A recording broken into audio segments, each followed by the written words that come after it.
we're here with a short vlog on what I believe the barriers would be to our students engaging with some of the new technologies we're hoping to integrate into blended learning.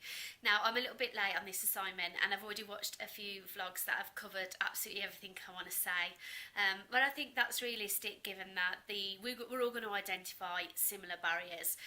Broadly speaking, I'm going to put them into four categories, which would be time, technology, knowledge and behaviour. So time, I know we're not talking about our experiences, but I guess while we're doing this we are students, and this I think is a particularly pertinent one because I am a terrible student. I am completing week 2 assignment on week 4, and I think there is a big risk factor when we are creating blended learning opportunities that students are quite likely to fall behind.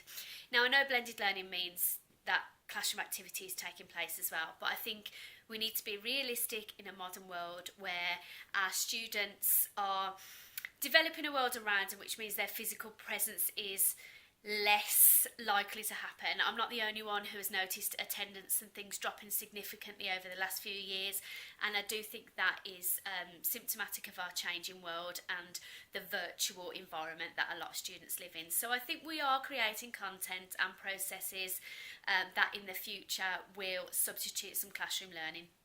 So we are relying on students to manage their own time a little bit more, to do work undirected. So how we overcome that?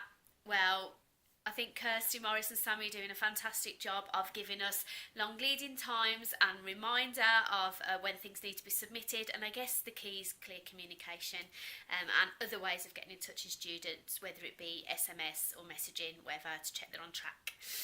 Secondly, I was going to talk about technology. So most people have mentioned this about the lack of suitable technology. We know that students have smartphones, however I do think there is an over-assumption that all students have web-enabled smartphones. I do have some students for whom they are not available, so we do need technology, but I would say more than that, we need things that enable them to use their own technology. So phone chargers, a lot of my students, they do have phones, but they're always out of battery, especially if you're teaching in the afternoon. So some capacity to allow students to use their own technologies more efficiently or effectively would be beneficial. Then I was going to talk about behaviour. Was that next? No, knowledge. Okay, knowledge. Students, we talk about Generation Z, we talk about digital natives, and yes, they do know a lot and probably more than we do about certain technologies, but they are using certain programs and we're going to be introducing them to different platforms.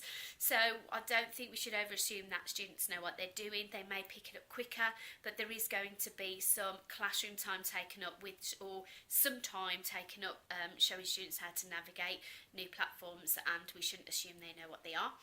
And finally, behaviour. So Kirsty mentioned on her video about students playing up on a shared space. They were my students, and I do think there is something to be said for the promotion of positive behaviour online. Perhaps we don't do enough of that with our students anyway.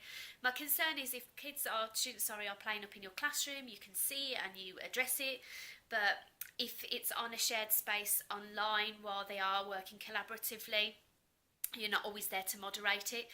So I think we need to make sure there is a way to flag up inappropriate behaviour so tutors can address it as soon as these things happen. So that's it really. I tried to keep it brief because I know that we've watched a few of these, but hopefully I've covered some things that not everybody's thought about, and I'll see you next time. Thank you.